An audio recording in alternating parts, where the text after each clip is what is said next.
And we are live. Great. Good afternoon, all of you, and welcome for this fresh episode of Dynamic CIO LinkedIn Live, a platform where we hold no holds barred, absolutely threadbare conversations with accomplished leaders on various issues that may or may not be associated with technology, mostly not associated with technology. They are more behavioral, more strategic, more practice oriented in nature. And today I'm glad to have with me uh, Vijay Sethi sir. Now, do I really need to introduce him? I mean, that will be demeaning his personality. I guess, but for the hygiene purpose, Vijay sir is one of those very few industry leaders who has left a great mark on the industry in multiple ways. He has been an accomplished technology leader, a great multitasker, a mentor. You know, in the last 14 years of his professional life, he has been a successful CIO, a successful CHRO, and also headed the CSR function of Hero MotoCorp. And prior to that, he has worked for Ranbaxy, and before that, he has worked for TCS. I mean, that's all his professional life. Uh, Outside of work, he has been on various committees of SIAM, the automobile manufacturers industry body, CII, and many others. Welcome to the show, Vijay sir. Thank you, Rahul. Thank you. And good afternoon, everyone. I will take another 2 minutes of time to just set the context on the topic that we have chosen to speak about, which is IT business alignment. As said, businesses are in the business to just make money. And key to business success is an acute focus on how to raise margins, how to increase sales, how to be innovative on customer experience, and of course, improve the productivity of the organization. Every function of business has to align with those key goals and participate in achieving those, whether it is IT, marketing, sales, operations, production, any department. This subject of business IT alignment has been an aspiration of enterprises for years, but it has remained very elusive for many organizations. Um, Anything that I would say about it will be very superficial, and therefore I would immediately like to jump into a conversation with Vijay sir. And most of our conversation will be, you will find it having lots of anecdotal examples that he will give from his past experiences. Okay, Vijay sir, the first question, which is kind of a warm-up round for me, is about IT business alignment. Such an old topic. Is it still a very big deal? I mean, do IT leaders and top business executives have the same understanding of IT role in today's time? Thank you, Rahul, once again. As you rightly said, it has been a topic of debate, discussion, so many conferences over the years. You have done my own sessions with our then CFO or even head of marketing, where you put us on some of your cover pages and all. So there's a focus on business IT, business alignment that I have been doing over years. But first, to answer your question, is IT and business really aligned in most of the cases? Answer is no. It's a sad story. Many of us may not want to admit it in our own organizations, but reality is that in a lot of organizations, IT and business are not aligned. Yes, they do coexist. I won't say that they don't coexist, but alignment is slightly different from coexistence. And that's the difference that one needs to really take care of. See, what really happens in most of the cases is that IT just exists. Okay, it exists like electricity and maybe water. Till the time it runs, no one cares whether it's there or not. And suddenly when there's an internet outage or email not working or some software not working, suddenly everyone realizes that, yes, there's an IT over there. So which basically means that IT is not really, while IT thinks that I'm an integral part of business and business can't run without me, but actually I'm not really integral part. How many times would IT managers be aware of any strategic discussions that are happening. If there's an M&A happening, if there's any other thing happening, are they really involved day one or they're involved on last day? That to me shows whether IT is aligned or not. Most of the times, business thinks that the role of IT is more of a order taker. We'll tell them what needs to be done. We'll tell them that I need a CRM software. This should have this, and you please ensure that it is implemented. That's not alignment. We tell you that, okay, email has to work. I need access to this thing. That's not IT alignment. Do we really make our IT strategy by fully discussing, starting from what the organizational goals and priorities are? Forget even the IT goals and priorities. What are my organizational goals? What is the business really happening? In today's time, if customer experience is paramount, do we sit with the head of sales or head of marketing and discuss as to what are the trends which are changing in the customer expectations, experiences, and then slowly boil down it to as to what could be the potential IT initiative and then work jointly. That's what IT alignment is all about. And I personally think that to do IT alignment, business IT alignment, one has to work on two key areas, minimum. One is it's a top-down, which most of the people think that it should be top-down because you need to work with various business heads and do it, which is the right. Other is also bottom-up, because at the end, you might just have some bit of alignment at the top level with the CIO aligning to the various business heads. But if your IT team is not aligned to the business users, then again the fun starts. So it has to be both top down and bottom up. The alignment has to be there, and this to be huge focus that you need to give on business alignment. Otherwise, IT will never be able to deliver value. Great. You in the beginning you used two words, that IT exists, and in most cases it actually isn't really aligned. So if I may ask you about if I may ask you about the factors that work towards alignment of IT with business, and the resistance which comes from various corners. I mean, it could be a resistance from within the IT team, outside the IT team, business owners. So how does this friction is lessened, and how does IT actually comes closer to business to achieve that mission critical goals? I think the very first thing is very simple. The first point is very, very simple, where both IT and business have to realize that both of them are working for the same organization. Okay. IT is there because business is there. If a company doesn't have a top line or bottom line, what will the IT department do with it? But at the same time, for a running business, IT can really ensure that your top line and bottom line goes up significantly. So it's a fantastic relationship that exists, and both of them have to realize that they can't live without each other. Once that realization comes in, the second step is the point that you rightly said, from the resistance. Now, there are various reasons for resistance which it comes, but let me just say some of these factors. See, one of the reasons why many of the business people do not want to align with IT is very simple. Perhaps the knowledge of IT team about business is very, very less. Very less. So, समझा के क्या फायदा? समझ So, which basically means that first thing, if you have to align, if a CIO or IT team has to align to businesses to enhance the competence level of team about business. While some people, I'm not using the word all, some people do focus on enhancing the IT skills or technical skills of their team. Right. But right. How many of us really focus on enhancing the business skills of IT team?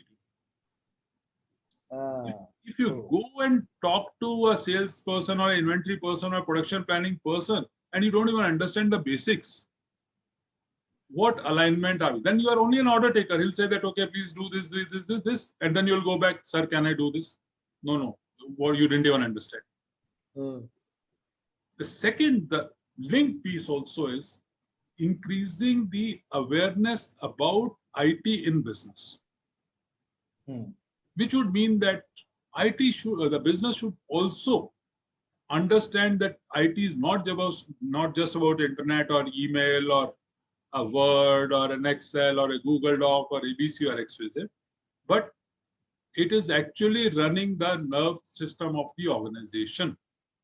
And that's where very, very important, where CIO especially has to take certain steps to ensure that business knowledge, the business's knowledge about IT, what delivery IT is bringing, what value IT is bringing to the business, how IT is helping improve my top line, how IT is helping reduce my costs, increasing compliance, increasing my bottom line. How is IT helping? Then talk to them, and talk to them in the business language. Don't talk to them about technical. Never talk to them about in technology that I have this RAM and that RAM or whatever ABC, XYZ. Don't even talk about that at all. And most of us actually then get into those discussions trying to impress the other piece of people that I'm using AI and ML and 3D and 4D and whatever.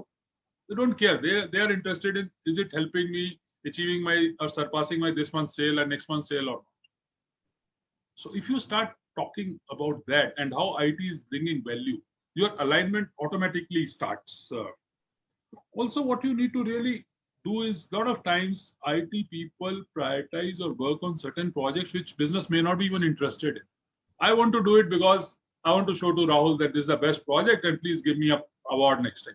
But just so is it, I mean, does IT have the freedom to embark upon such projects on their own without having the buy-in from the business? Yeah, many cases, yes. So I can always say that I have to upgrade this server from A to B to C to D. They won't even understand. And then you say, no, it's so mission critical. I have to implement this particular project just because I met somebody in the conference and they are doing this fantastic project. We also need to do this. So a lot of times people do start projects just because someone else has told them, or it looks good on CV or whatever it may be. So it does happen a lot of times. Whereas my own priority this year, say for example, business priority is to ensure that in COVID times, you need to ensure that I want to have a touchless experience with the customers. I'm just giving you an example. But no, I want to focus on analytics because the entire world is focusing on analytics. So, sorry to friction comes in. So it has always been a two-way street, and as you said, it's imminent that IT folks should understand business more, and also should not talk in the language that this is the RAM, this is the server, this is Blade, this is data center. I mean, IT doesn't care about it. I mean, business doesn't care about it beyond a point. So it's a two-way street, and IT has to really understand business before talking about technology, and business has to understand IT without sidelining it. And you very clearly said, and in the born in cloud companies, in the digital native companies, I think that gap is bridged very well. So as a CIO, how did you manage this? And you have spent, umpteen number of years doing this. I'm sure, once you have established that, you just have to fine tune it to align with new leaders who come in. You don't have to struggle day to day. But were there situations where it was, it converted into a warlike situation? It isn't easy for sure. And how should a CIO deal with these? War you don't do within the organization, yeah. No. No, never a warlike situation. But on a serious note, there could be potential areas of conflict. Why I say potential areas of conflict? Because you can avoid those right up front. But if you don't avoid them, or if you don't take action on them, it could lead to a warlike situation within the organization. Yes. The reality is there are certain things that we need to do. And at least I did it to ensure that this business IT alignment was there. The first is a regular communication across levels. And over there, my favorite step point always comes that you don't have to have an ego that I'll talk only to people at a particular level, or I'll talk only like this, or I'll talk only from 10 a.m. to 11 a.m. and then after that I won't talk, and those kind of things. So the first thing is communication. Communication where you communicate with an intent to also listen. and not just go about talking about yourself only. I think that, to my mind, gives the very first thing. The second is there are a lot of times when negative situations do come in. If you can remain positive, remain calm, and remain patient, that moment of tenseness actually goes out. And after that, people see the reality also is one should keep in mind is the person on the other side is, if I won't say less or more, he's as intelligent as you are. Which means that a lot of time, most of the time, people will not do anything just for sake of doing it. They'll not oppose you for sake of opposing it. Only thing is either you are not able to understand their viewpoint or they are not able to understand your viewpoint. And that's where you have to play a huge role, more of a change manager, more of ensuring that you really understand their empathy, as they call it, put yourself in their shoes, try to understand as to why they are doing. And I personally think that one of the biggest thing, at least, which played for me, and that, okay, diffuse the situation. I think you have to have a bit of humor. Once in a while, in my own discussions, I would get into Punjabi and say that, okay. So automatically things really, or Hindi or whatever it may be, and then you don't have to be always too formal with everything and just show that just because you are in a particular position. So I think at the end, if there's a connection, which is a man-to-man or a person-to-person connection, that really helps a lot rather than any other thing. The other part is, I think people do realize that if you have the right intention, you may not have done a particular project, you may not prioritize a particular project, but if you have the right intention, then you'll not get into a war-like situation. But if you purposely hit something, if you did something by not wanting to get into the regular way of working, then there could be issues. Yes, why not?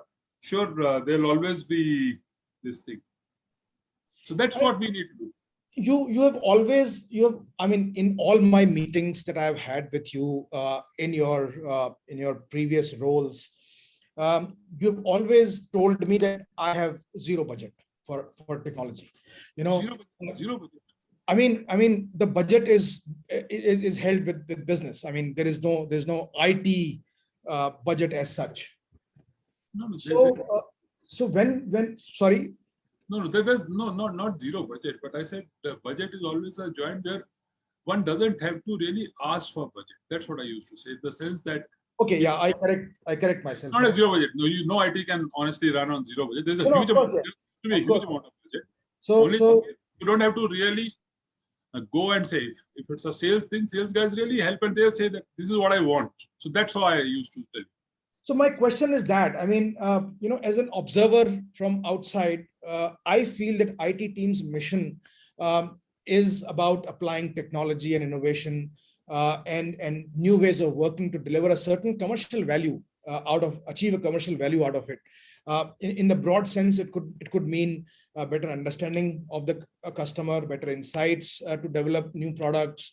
It may also be creating efficiencies within the organization. When we talk about productivity, employee productivity, and organizational productivity.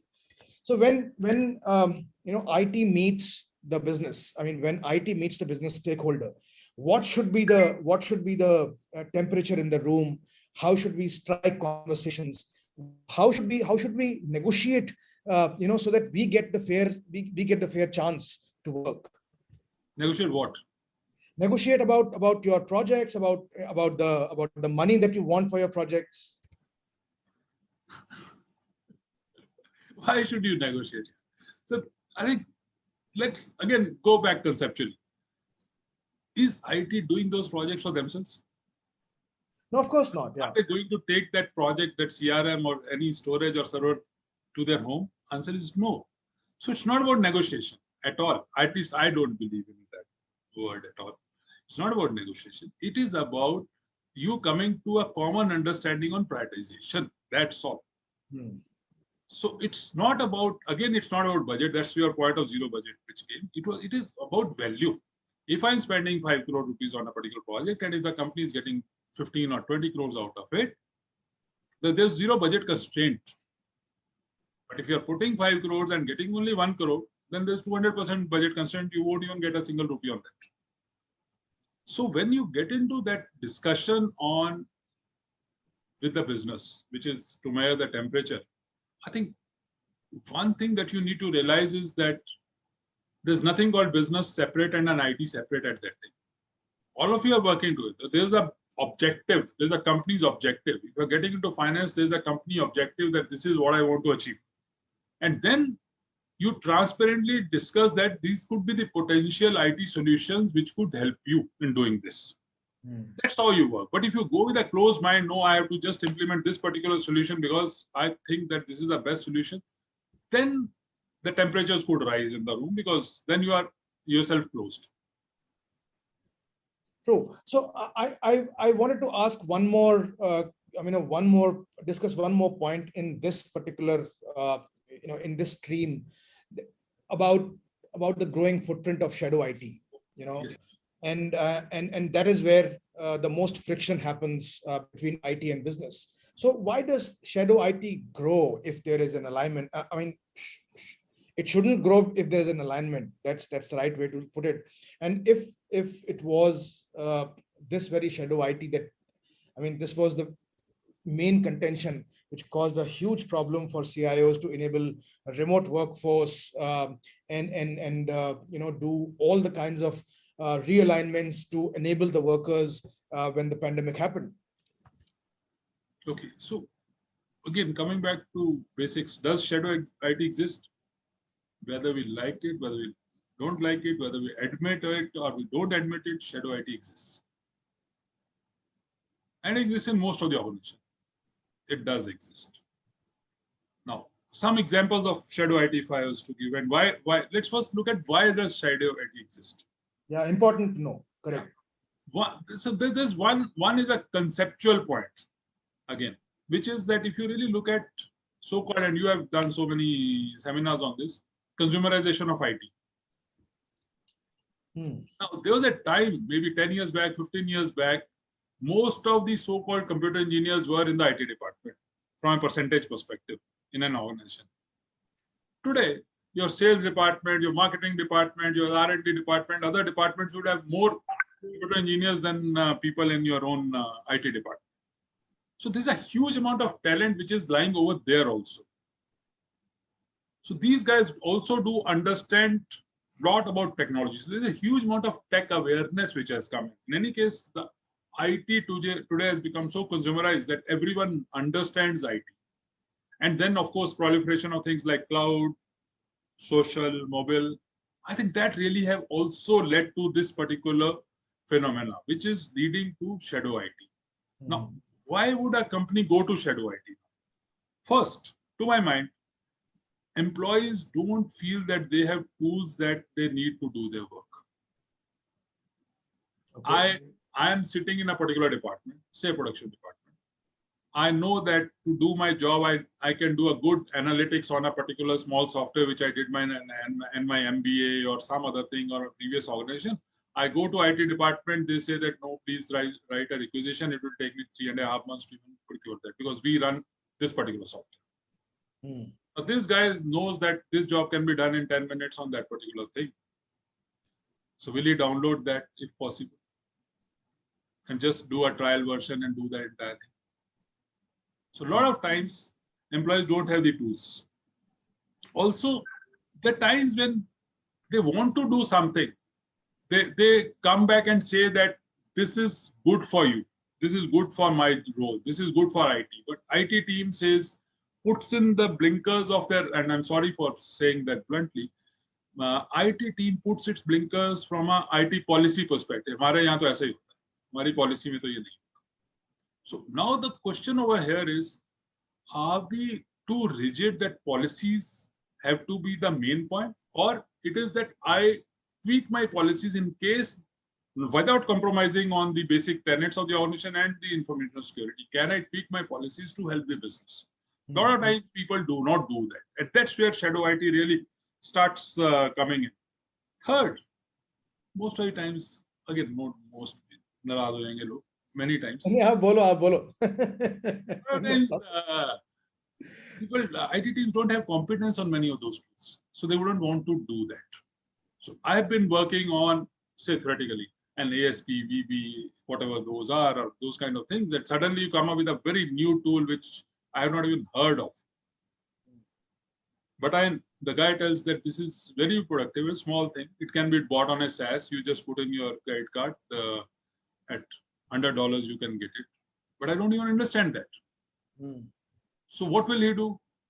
A shadow IT starts. So he'll just go to his boss, get that approval of $100, and start working tomorrow.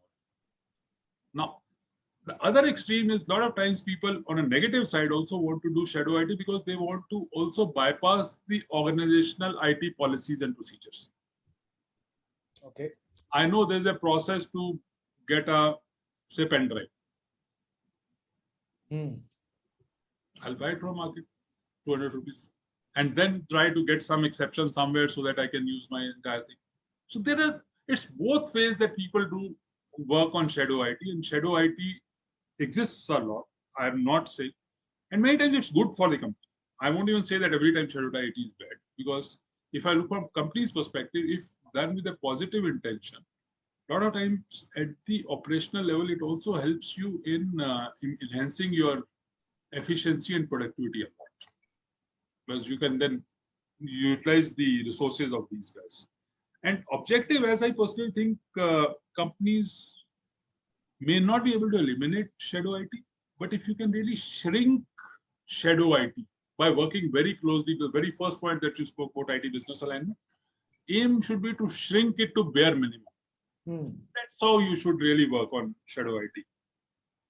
So just a quick, supplementary question to this. Once the shadow IT, I mean, you said that sometimes it is good. So once you have agreed that this is a good aspect of IT, does it get streamlined into the large scheme of IT things? That's why I said good. Good that you asked that question.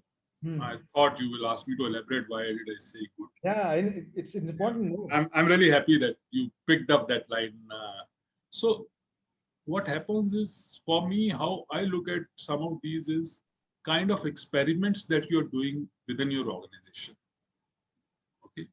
So which would mean that in many cases, experimentation, which has to be part of core of IT, you are going beyond the IT team's boundaries. And that experimentation is being done by some other function. If the experiment really succeeds, sure, why not streamline it? And there are companies who do that and do that very well. So from that perspective, that's why I said shadow IT is good many times. I mean, for that, I think flexibility plays a lot of role. If you are rigid in your approach and you, again, straight jacketed that this is my policy, this is my framework, anything outside this is going to create friction. I think that doesn't work. So you are right. Exactly. Till the time you work on ensuring that your aim is to deliver value to the business, it helps. Correct. So, okay. So let me break the monotony a little bit here. Our good friend, Jagdish Belwal, is asking that in a large company, there is so much of demand for IT projects, but only a limited capacity. How do you prioritize? You spoke about prioritization. How do you prioritize? How do you set up processes to govern the demand? I mean, that's the underlying factor is govern the demand. Hi, Jagdish. Can I see how you govern the demand? I know Jagdish has himself done this so many times, and Jagdish and I have together done this so many times. But see, I think the way you look at it is your basic tenet of how do you formulate your IT strategy. So maybe if you give me 2 minutes, I'll explain my thought. It will take 2 minutes to answer that. So you start with what is happening in your entire ecosystem, what the organizational priorities are. Based on that, come to your functional priorities, various functions, what are their priorities. So you list down as to this. You look at what your technology priorities are. Once you list down everything, then look at what is the potential business value of each. At that time, you really don't go by a quota arrangement that I have to give 2 projects to IT and 4 projects to finance and 3 projects to R&D and not. But look at from three perspectives. One is, what are those projects which are from a run, grow, and transform perspective? That this I have to do because this will help me in the future, the transform projects. This will really help, irrespective whether they are from this function, that function, but this is my priority. Similarly, there are certain functions which could be in the certain projects which could be in the grow, similarly something in the run. So once you look at that entire piece, along with the relevant business stakeholders, that these are my business objectives. This is what I need to do. All of us need to do. But these are three things which are really super important, irrespective, because if we don't do this, maybe this year we'll survive, but 2 years later, it could really hurt us in a bad. So that is how you prioritize your project, especially the bigger ones. Small, if it's a very small project, doesn't make any difference. Each CIO has enough contingency to take care of a small, very, very small project.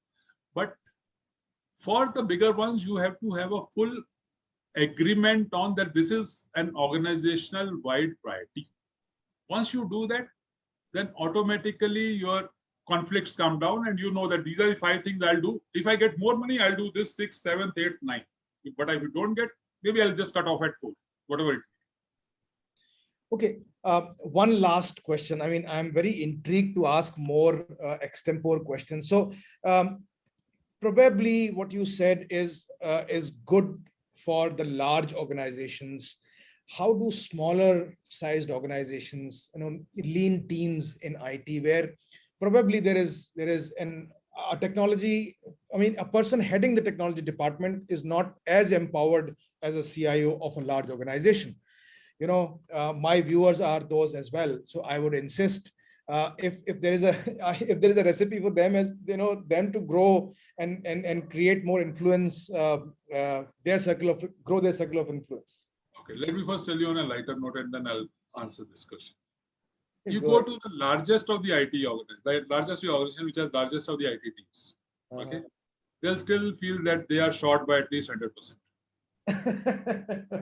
So which means that no company can say that I have huge IT manpower.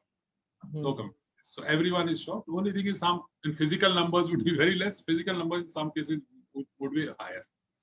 Now coming to small enterprises, small and medium enterprises, or even those enterprises which have a very small team, say 5, 7 people, 10 people. I'm just taking example. What I hear from you, you meant that. Yep.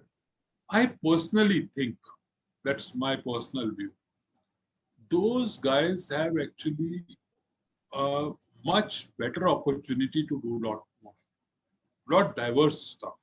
Because what happens in the larger IT setups is that someone is responsible for database administration, someone is responsible for application development, someone is responsible for solutions, someone is responsible for something else, or maybe in various functions. Over here, as a professional, I'm just talking now as an IT professional. As an IT professional, you have an opportunity that you will be, that set of 4 or 5 people will be working on security, will be working on hardware, software, whether it is any solution, SaaS, talking to vendors, everything. So there's a huge opportunity over there. But yes, I agree. There are a lot of times when the budgets are very less over there, and budget does become a huge constraint in those. That is where you need to really focus a lot back on prioritization, because over there, when your budget is very, very limited, you have to prioritize even more. And secondly, one advice I'll give to smaller organizations is don't try to copy larger organizations. Some of the solutions which may be workable in larger organizations may not be workable in smaller organizations, either because of the cost of implementation, cost of maintenance. In larger organizations, you can afford that, or various other factors. But in today's time, with cloud coming in, a lot of startups coming up with so brilliant solutions, which could be really, I won't call them cheap and dirty, but cheap and fantastic solutions. So you can actually utilize. So smaller organizations, even larger, should utilize startups a lot, but smaller should also do a lot. Fantastic. So a question here once again, from one of our community members, Santosh Kempaiah. He's a CISO, by the way, and he says that how do you convince management for getting right budget allocations for security before any security incidents? Now, in your case, it is even more pertinent because I know that you have handled that portfolio in your last role. See, biggest, and he's right. He's absolutely right. And most of the companies do not have today a fixed metric as to what is the percentage of my IT security budget vis-a-vis the entire IT budget. Most of the companies, it ranges from 1% to 10% to 12%, whatever number you can. And there's a huge myth in information security about information security that this will not happen to me. So there's a ransomware which has happened to someone else. It will never happen. There's an attack which has happened. There's some data that I can see on dark web on somebody, but it will never happen to me. I think if you can really show those examples as to what is happening in the industry, how breaches are really, in today's time, breaches are really, and every day we are reading in newspapers what is happening. To my mind, that would be a better thing rather than waiting for a security incident to happen at our end. Because the cost of getting out of a security incident is very, very high. The preventive cost is much lesser. It's like, how do you convince someone to take an insurance? I never had an accident, why should I have an insurance? Something like that. But to my mind, we should give examples of what is happening in the industry. True, and I'm sure the management is not deaf and dumb and blind that No, it's not a question of Rahul deaf and dumb. It's that syndrome which I spoke about. It will not happen to me. To me, correct. That's the only thing. It's Absolutely. not about deaf and dumb. All of us know that, say, walking is good, but not good for. Exactly. Unless you get a stroke, or the doctor says that this is the threshold that you have. Correct. You don't start. No, I absolutely agree. So moving on to another related aspect, a great deal of IT business alignment also requires a great deal of strength that IT organization should have. I mean, you have to have a strong IT organization to be heard, to communicate very effectively, and to make a presence felt in the positive way. So on one hand, there is an issue of IT's alignment with business, and on the other hand, it is equally important that the CIOs create a strong IT organization. So how shall a CIO approach this, building a strong technology organization that is widely seen as creating competitive edge and a growth engine? I mean, these are still jargons that I'm using, but in essence, how is an how should an IT organization look like under a CIO, and what should be their responsibilities? How should they deal with business teams? If you can elaborate a little bit more. See, I think the first thing is, even if you have the best IT alignment, business IT alignment, as you rightly said, but if your team is not competent, everything that you would have done to ensure business IT alignment at your end will go for a toss. Because when rubber meets the road, the fun starts. Correct. And if you guys don't understand the entire thing, they don't understand technology, they don't understand business both, then what will be the confidence level of business despite whatever business IT alignment you might try to do? Also, the IT heads, the CIOs need to understand one thing, that their success depends on the success of their team. Team has to be the backbone. Team, whether your own internal team, whether your extended team, partners, all those things, but team is very, very important. I'll talk of internal team at this point. So you need to focus on competence enhancement. Competence enhancement, not just from a technology perspective, but also behavior. So you need to focus on both. Where as CIO, you need to spend some time to understand each individual, understand the strengths of, and you can use various tools today which are there, or even during discussions, you can come up with some of these as to what, because one size can't fit all. True. So you need to work on the behavioral competence of the team, technical competence, because a lot of companies also do is that if they don't have a technical competence, they bring in consultants to do certain things. The CIO has to realize that you can't have a lifelong dependence on consultants. There has to be a time when these guys have to hand over to someone. And that's a time when you need to ensure that your team is ready to take over, because business can't suffer. Also, in today's time, the technology is changing so fast. You can't be master of all technologies, True. but you have to encourage experimentation a lot.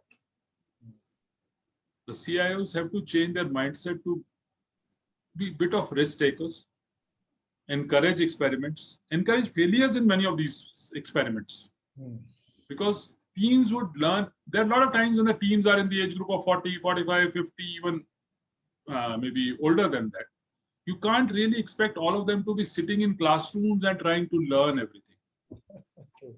So yeah, you can always give them enough environment, experimentation environment, where people learn. They put in their own experience, they learn some inputs, try out something, and then move on to the next stage. That, to my mind, is even the best type of learning that's there. Another thing that you need to do is slightly tough to do. Lead by example. You have to constantly upgrade first yourself. You can't be saying, "Yeah, team, तुम तो चलो सब करो, मैं बैठा हूँ. मैं ठीक हूँ." So you need to lead by example. So, for example, I can't say over last many years, 15, 20 years, 10 years, daily I spend at least 1.5 hours reading something very different. And I go to all these, I now go to conferences and all that. One of the reasons is not to tell people as to what that particular area is, but when you prepare for those presentations and To enrich yourself. you have to read so much. I exactly agree. And that you have to constantly upgrade yourself, because you have to understand as to what changes are happening in technology. You understand what changes are happening in business and how it can be applied. And once your team sees that someone is leading by example, then only then you can push someone to upskill himself or herself. And then, of course, the standard stuff of mentoring, coaching, you need to ensure that team really has enough time to upgrade their skills and opportunities. Yeah, I mean, I will have a slightly, slightly more elaborate discussion with you on certain points that you have mentioned, how to encourage and empower your team with more skill sets. However, there are a few more questions which are coming up on my screen. So Gupta Boda, our friend from Bangalore, is wanting to ask that would mandatory items like connectivity, email, etc., are also part of business priorities and budgets? I mean, that's we often may ignore that, but yeah, it's a very important part. I think Gupta Boda, hi, how are you? So one thing is, as I said, when you create your IT budget, you divide this into 3 categories: run, grow, transform. Run are those items which are keeping the lights on. If you don't do that, it will hurt the business badly. Your email, internet, all those things are part of that. So even if, say, you need a budget of 100 rupees and you get 40 rupees, you need to ensure that you focus on the run part of it. So that is something that you have to do irrespective. True. These are mandatory items. Only thing is, if you want to do is that, okay, I have a 100 MB lease line, I want to make it into 500 MB lease line. That additional part, then you can discuss whether it is in the run part or grow part, whatever. But basics have to be there. Otherwise, IT will collapse, organization could collapse.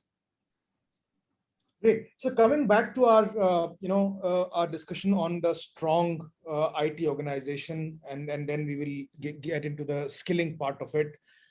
Mostly I've found a visible gap between the CIO and the next in line leaders. I'm not generalizing my statement. I've seen great leaders being groomed under the CIOs and taking over their roles after their innings are over.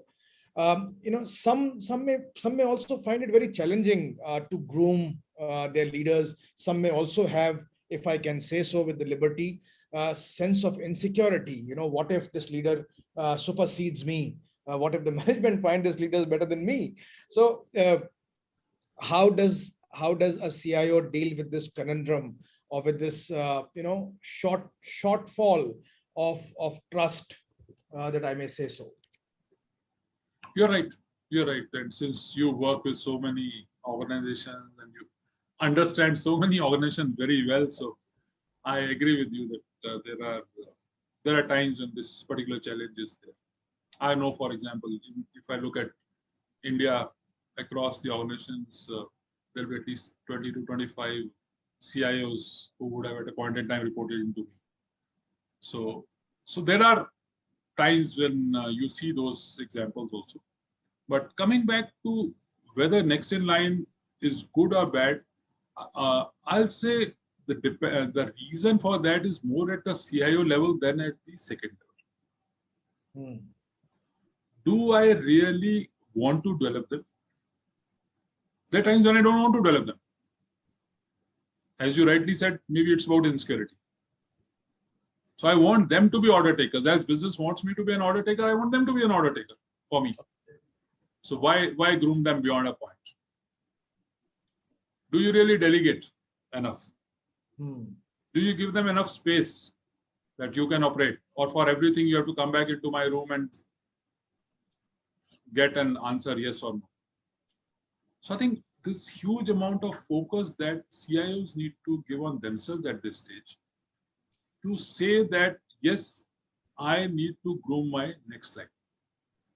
The reality is the technology is changing so fast that if you groom your next line, you can give much more value back into the business. It should not be about insecurity at all. Because if your team is much more competent, you'll be able to give much more to a business, your own position would become much stronger. True. But most people say that or not most, I'll say few, I'll not say most in this case. A lot of people or few people do say that I'll not groom my people because it could hurt me. Whereas that approach is wrong, totally wrong. So it depends on way the CIO thinks. That's very, very important, and you need to change your thinking. The reality also is that if you are not insecure, you will give a lot of opportunities to your team. So you need to look at why you are insecure. You are insecure. Most of the times, people are insecure because they are incompetent, as blunt as possible. True. I mean, yeah, this is a no holds barred discussion. So yeah. So why? So you better work on your own competence, enhance your competence, your insecurity would go away. So once you do that, sorry. go ahead.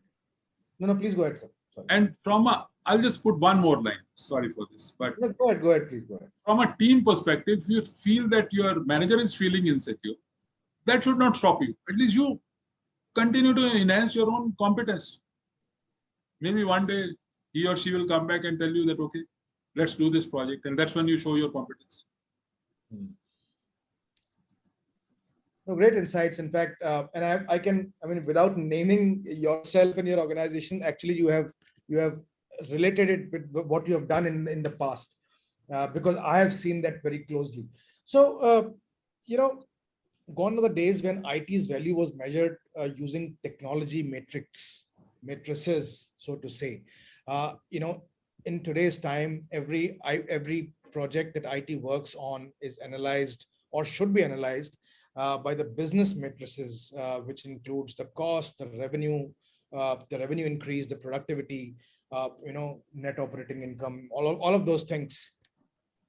So from a skilling point of view, does it not mandate the CIO also to be upskilled and brought or groomed more into business processes, groomed more into learning business etiquettes, ethics, business, and get into a business role? So how did you approach in these last 20 years? In the change scenario, would you what does skill do to make an effective CIO? I think that's very, very important, Rahul, that especially once you have this letter C in front of you, then you're no longer actually head of IT. You are part of the business part of the organization, leadership team of the organization. So where you have to wear both, while you wear your technical hat or IT hat, but you also have to wear the business hat. To wear the business hat, you first have to understand business. If you don't understand business, then you can't even understand as to what the priorities of business are. So in my case, it was slightly different because I do come from, I was never an IT person, as you know. So I come from a management consulting background and then not an IT person, but engineer. Engineer though, I did my engineering, I did my MBA, I did some masters and all that. So that apart. But I think you have to have a holistic view of the business. So that personally, it helped me. My first few years as a consultant really helped me a lot in getting a full perspective of the business. And moment you limit yourself only to technology, whether you want to be the best on development or hardware or security, you are limiting yourself. You're limiting your growth. So you need to, especially those who are either CIOs or aspiring to be CIOs very soon, they need to ensure that while you continue your focus on enhancing your technical skills, try to enhance your business skills as much as possible. And one simplistic way I can tell you is try to be part of as many cross-functional teams as possible. So if the organization is coming up with certain projects, business projects, rather than saying, no, that I don't have time, I have so many other activities, projects to get done, sleep 3 hours less here. It won't impact. I can tell you, it doesn't impact at all. So it helps you. So be part of as many cross-functional projects as possible. That would, and also if you get a chance to get a small job rotation or a job enhancement, or get any role which is outside IT, that gives you a very different perspective of how those people think of IT and business. And that helps you to become a better IT manager. Whether IT manager is CIO or anyone, I'm just calling it as a generic term of IT manager. But if you get a good business insights and have played that role or be part of some of those teams, it helps a lot. Yeah. In the interim, I'm asking a question that Gupta has again posed for you. So as CIO, how does one lead a business with challenged business teams, which includes the processes, the talent, and the skills? Gupta, I can tell you it's not difficult. I have done that. So it's not difficult. So one can always do that. Only thing is, because see, the reality is once you're a business leader, your principles remain same. So whether it is technology or HR or CSR, for example, whatever I led over there or other areas. So the principles most of the time would remain the same, which would mean that in that area you need to get knowledge, which is so-called in IT, it's a technical knowledge, in other areas, the functional knowledge. You need to ensure that you enhance the competence of your own teams. You delegate, you work as a manager over there in those areas. So while it does stretch you a lot, because if you get into a new area, you have to put in a lot of efforts, but it can be done. I've seen many CIOs taking business roles and vice versa. Yes, true. I mean, I have seen many Jagdish CIOs. is an example. We just spoke about Jagdish, for example. Jagdish himself is an example. He came from business, went into IT. No, true. I completely agree with you. And we have some great examples in the industry, which I personally have worked with. Beginning as the CIO and then transforming into. I mean, Manish Choksi is a great example. Manish is a good example. Absolutely. In Paints, yeah. I have seen many examples in the ITS sector where CIOs have grown into chief growth officers, chief revenue officers. I mean, so many diversified. Okay, so there is a demand which is coming. I mean, I'm also kind of, there is a constraint of time because the conversation can go on long, but I will respect the time of people. There's a demand coming in that we should talk about more about the mentorship part of this whole conversation. So, as an influencer, as a mentor, as an expert, there are many areas where CIOs can actually contribute outside the work. You just said it. I mean, you said it in terms of outside the core IT work, and then work uh, within the organization. I'm talking about outside the organization. Not many are able to do that.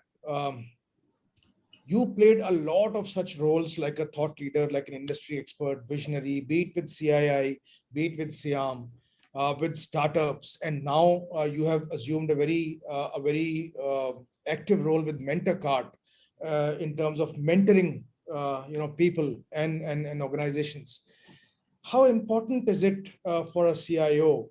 Um, can they do it while they are in the function, or they should wait for a time like you like you did? What's the best way to do this? So best time is today. It's as simple as that. You can start any time. I don't think there's any time that you see. What is this all about? Why do you do so? Whether as part of SIAM, and we did some real good projects like AutoDX and digital transformation of auto industry, the roadmap, and many other things, or in CII, I remember MSME roadmaps and electric mobility and few other things that I did, and many others, and lot of youngsters, who are aspiring to be CIOs, they do come back to me, and over many years, I've been talking to them and guiding them, coaching them, mentoring them. So there are three things. One is a personal selfish reason. I'll again tell you very clearly as to what is a personal selfish reason of doing all this. The personal reason is that it helps me to grow a lot. Because when you talk to someone, when you contribute in some forum, when you actually mentor somebody, while the other person is gaining, you are gaining a lot. Whether it's your technical skills which get enhanced, whether it is your behavioral skills which get enhanced, or your awareness about knowledge, awareness about industry, you gain. The second you also gain is that you are contributing meaningful beyond your own organization to the society. So if I can proudly say that there are 25, 30 odd people who are today in India CIOs who are either reporting to me, and many of them I have mentored. So it gives an immense satisfaction. So that really helps a lot. Third, I think it's also really good for all of us who can do this, that when any of the policies or any other projects are being formulated, if they can be done in a joint fashion, so 1 + 1 brain is always more than 2. Whether it is 11 or 21 or 2.1, one can debate, but it's always more than 2. And that's where working with SIAM, working with CIIs, FICCIs, many other such bodies really helps, because you have a good talent of people from various organizations who come and talk on a particular subject. So you get to know a lot other stuff which you had not thought of. So that's why I think, and I personally think that if you can play some role in industry bodies, you can mentor somebody, even if you can't mentor an outsider, you can mentor your own team members. True. It will be a good contribution for each one of us as an IT leader or a business leader back to our organization and to the society. Again, I mean, hats off to you and people like you who find time to, who devote time. Find time is, sorry to say that word, devote time in doing all of these things. Otherwise, the biggest excuse is that, I'm sorry, I don't have time. I mean, I'm already too busy in my complex IT projects that I can't find time. I mean, a good way of looking at it, looking yourself, you are bringing in more expertise to yourself, you are bringing in more, more freshness into your function, into the into IT organization, and so on. So our friend Amrinder wants to ask a question. I have a very limited time left, but our friend Amrinder wants to ask a question, and he has very submissively said it in case time allows. Yes, Amrinder, time does allow. So as a CIO, how do you hire and retain great talent, especially when you have constraints on your side as an employer in terms of compensation, in terms of training budgets, etc.? I think a great question here. Great question. So then there are two parts to it. Either you can hire good talent, or even if you hire average talent, can you make them good? Yeah. To my mind, second is done more in the organizations. And while if you can pick up great talent at the price that the talent comes in, sure, why not do that?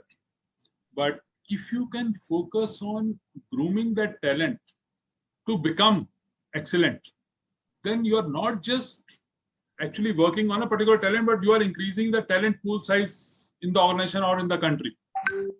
So my focus has always been, while you get a lot of talent outside, but also a huge amount of focus that I have given over the last 15, 20 years in grooming that teams. Because it's not just about talent that you bring in from outside, but even your within the organization, current talent has to be taken to a very different level.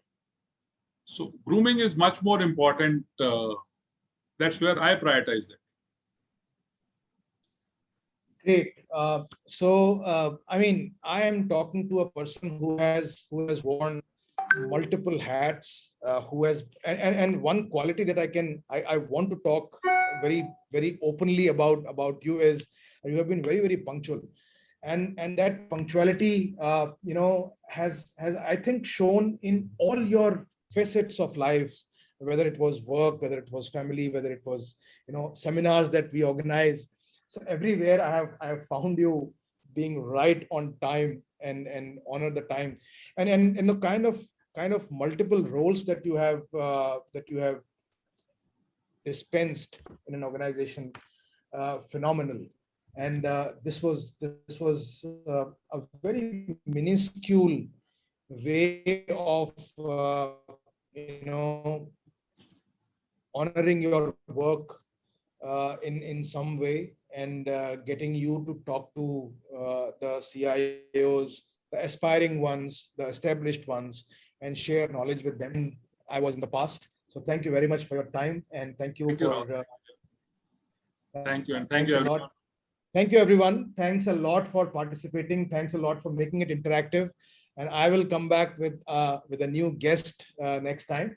Till then, stay safe and have a nice weekend. Thank you very much.